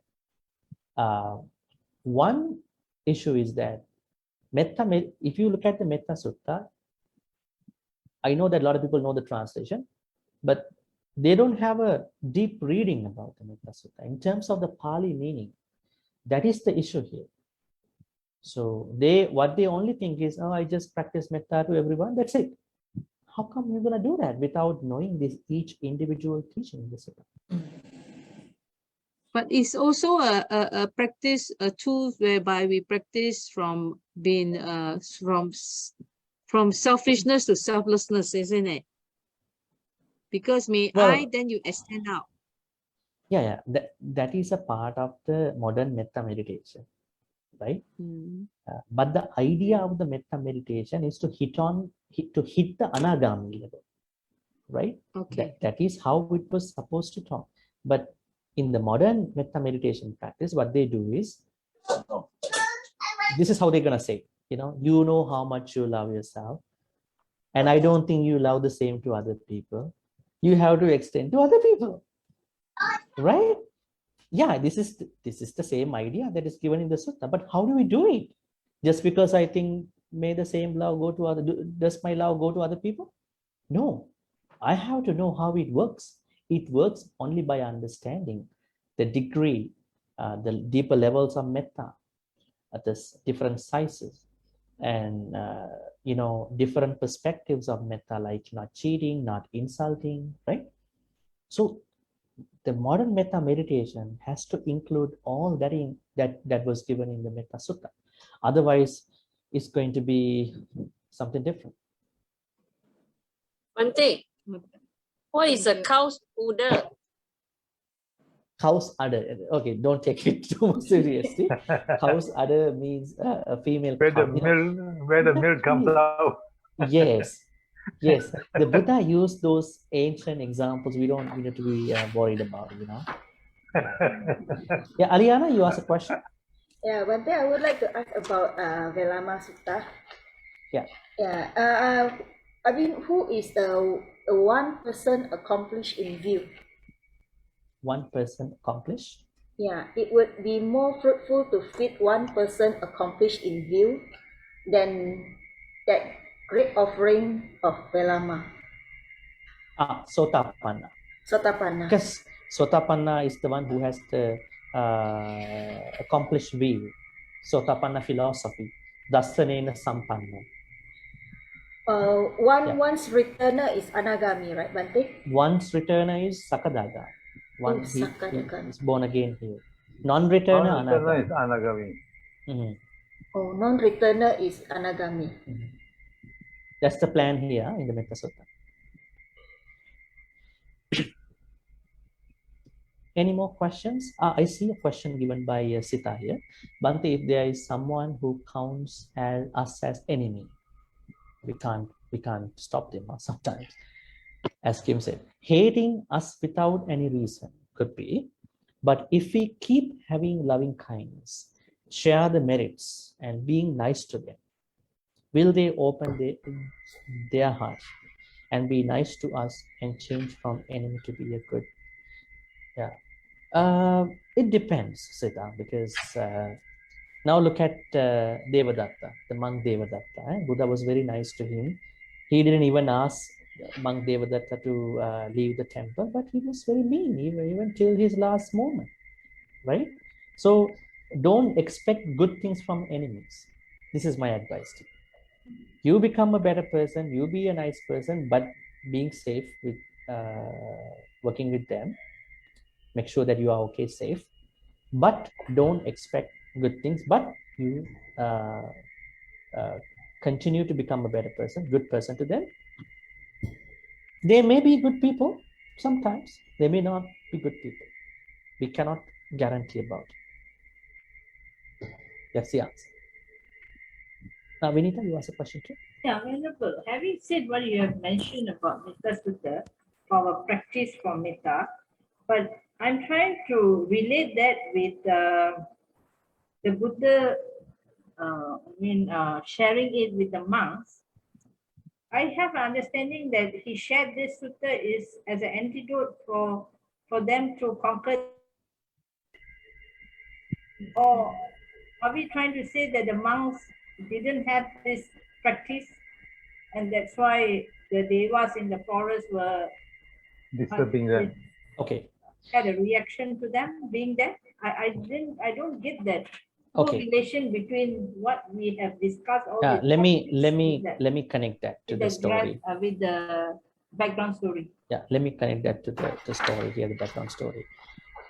Buddha taught most of the suttas to the monks. So they are the ones who were always around him. That does not bother us to connect that to our life. Here, what we have to understand is,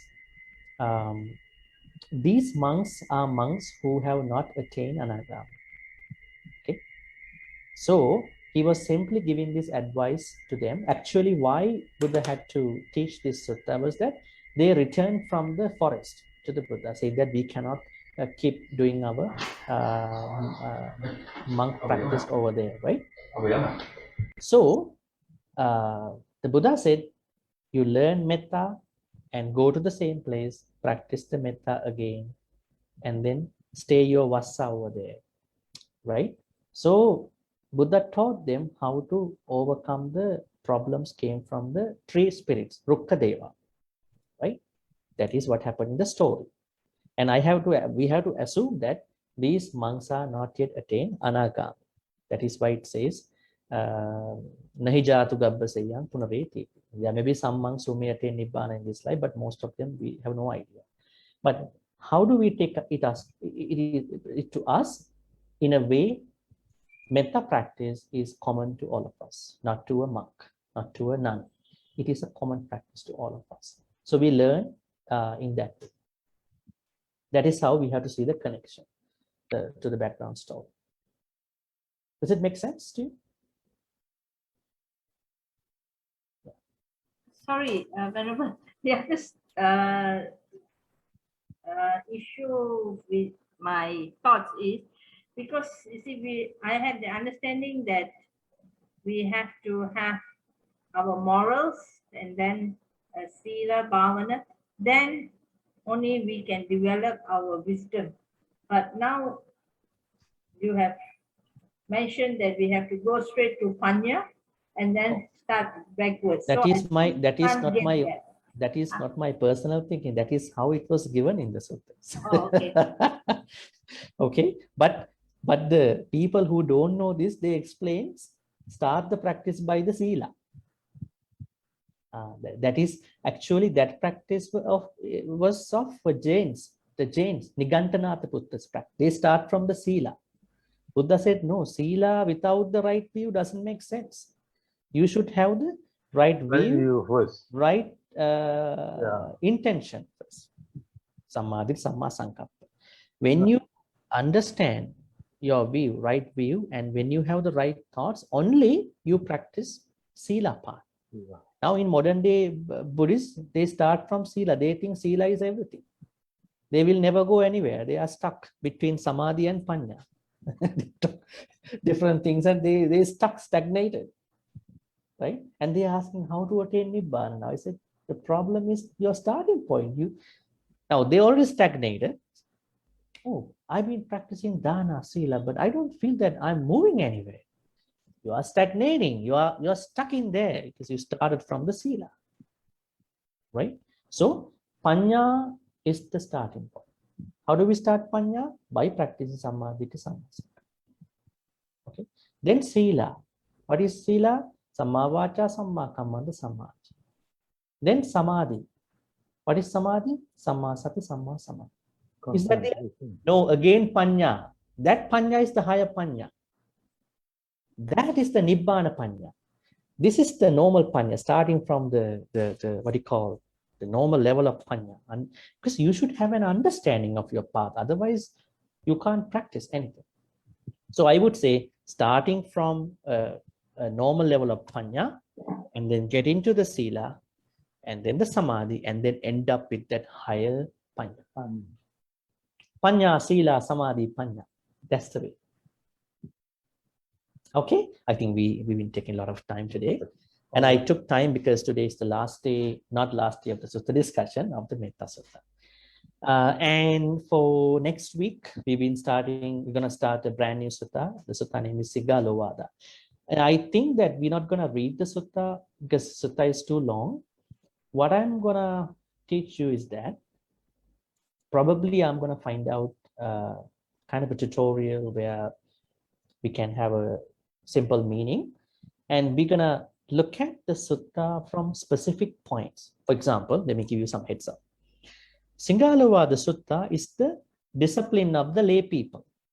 That is how it is considered in the Buddhist practice. This sutta has good friends, 4 good friends, 4 bad friends. A very interesting sutta. 4 good friends, 4 bad friends. And then 8 bad things that a layperson should not do.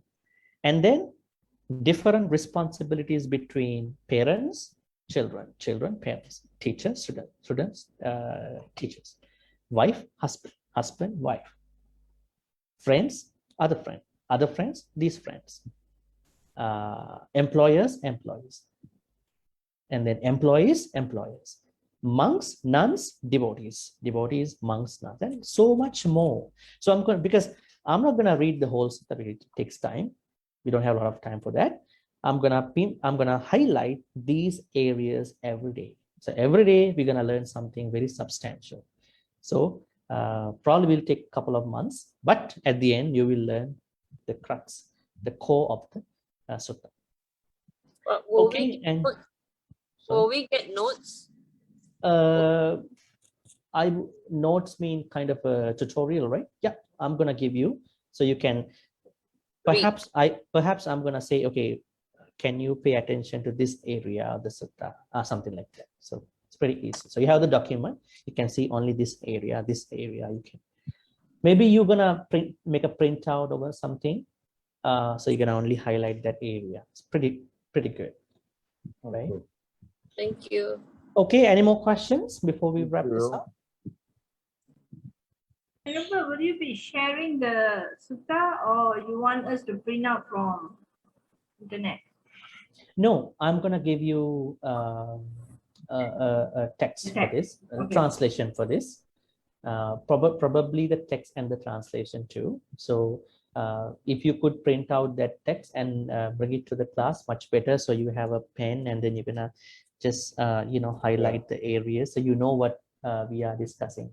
So I think that so far we We will did do that. Mangala Ratana Metta Sutta. It's okay, you did it Yeah. online, but now Singalavada Sutta, it's better to have a printout if possible, because you know that. Otherwise, you're gonna go back. Where's the page? It's a long sutta, you don't know where to turn over. It's better to have a printout. It's much Okay, easier for you to understand. Yeah, Okay. we will print Bhante. Yeah, it's much better if you could. If you don't have a printer, what to do, right? You see, now we printed this. All the sutta we printed was good. Okay, great. We will print. We will print. Okay. Tiha, you want to say anything? Yeah, one thing actually not related to discussion, but when we are finally every day we transfer the marriage, right? Then are there any order? Because I think then I have learned that there's an order that according to that order we are transferring the marriage. But for example, this the past relatives, right, and those things. Are there any given structure, for example, for the Devana or those like that? Or if you can do in any order, then for example, if you are not if you are transferring the marriage only for the past relatives or those things, then we can stop it. But after that, if we can transfer marriage to the Devas or this, what is the order, proper order? Are there any given order for that? Thank you. If you drive on the road, you know that normally the priority is given to the more vulnerable person on the road. The passage, the what do you call the, how do you call it? The people who walk on the street have more power than anybody who drives a car. And then those people who ride bikes have more power. You know, the car drivers have to sort of like stay away from them. In the same way, when we transfer good karmas, we look at the most vulnerable people. Who are the most vulnerable people? Are Devas more vulnerable? Are Devas suffering now? No. So we assume these departed people should be the priority. So I think it's better to start from there. But I know there are people who start from Deva and then end up with the departed relatives. It's okay. I mean, probably they may have their cultural way, but normally what we do is we start from the people who really need karma, good karma. They are the ones who passed away. We think that we need to give merits. I think more than when you give good karmas to Deva, you are more happy when you give good karmas to your departed relatives. Transfer good karmas to departed because you pour water and you are so happy with that thing. That is something that is everywhere practiced. So I think in my understanding, it is better to give it to departed relatives and then to do the Deva, because Devas don't need merits actually. But you know, there are some places where it says Deva need merit, but what we do normally at the point of the Deva is that we share it because we are happy, and then we request some assistance from them. So it's a bit different activity we do, but the most important thing is to transfer good karmas to the departed people, because they are the beings who are hopeless, who are suffering. Probably they may be suffering. That's how we're gonna do. Okay.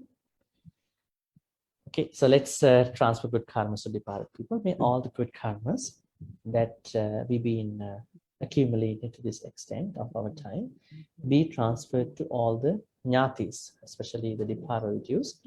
If the departed relatives were already reborn in a painful realm, may they be able to be switched in to a better realm, a comfortable, happy realm. If they are already in a happy realm, may they be able to receive all these good karmas and use the Dhamma to practice more Dhamma, actually use the good karmas to practice Dhamma. And finally, may they be able to attain the supreme bliss of Nibbana. Sadhu, sadhu, sadhu. Idammi nyati nanhutu sukita hontu natayo. Idammi nyati nanhutu sukita hontu natayo. Idammi nyati nanhutu sukita hontu natayo. Also, let's share all the good karmas with the devas, nagas, and all the Mahidikas, powerful beings. May all the devas, nagas, Mahidikas be well and happy. And may they be protect and bless all of us, the monastics, devotees, participants, and your family members, everybody, for good health, quality of life, and all the good things, safety. May the Deva, Naga, Mahidika also attain the supreme bliss of Nibbana. Sadhu, sadhu, sadhu. Ittavata cha ammehi sambatang punya sampadang sabbe deva anumodantu sabba sampatti siddhya. Ittavata cha ammehi sambatang punya sampadang sabbe bhuta anumodantu sabba sampatti siddhya. Ittavata cha ammehi sambatang punya sampadang sabbe satta anumodantu sabba sampatti siddhya. Akasattha ca bhummattha devanaga mahidika punyantang anumoditva chirang rakkhantu lokasasanam. Akasattha ca bhummattha devanaga mahidika punyantang anumoditva chirang rakkhantu desanam. Akasattha ca bhummattha devanaga mahidika punyantang anumoditva chirang rakkhantu mantaram. Also, may all the good karmas be supportive and helpful for us to associate the Kalyana Mittas, noble friends, till we attain the Nibbana. May we not be able to in the company of the Papa Mitta. These Kalyana Mittas are necessary for us to associate till we attain the Nibbana. So we'll make the wish. Imina punya kammena mami bala samagam satang samagamo hotu yava nibbana pattaya. Finally, let's make this wish too. May all the good karmas be helpful and supportive for all of us to attain the supreme bliss of Nibbana. Sadhu, sadhu, sadhu. Abhivadana silissa richang vadha pachayino chattaro dhamma vadhanti ayuvannu sukhang balang ayurarogya sampatti sagga sampatti nivache ato nibbana sampatti iminati samidinshati. By the noble power of the Buddha Dhamma Sangha, may all your sufferings go away, may all your sicknesses go away, may all your fears go away, may all you be safe, happy, and prosperous. Sadhu. Sadhu, sadhu, sadhu. Looking forward to see you all next Friday for the new Sutta, Singalarad Sutta, with the new Sutta discussion. It's going to be day 26, I guess. We'll be starting from next.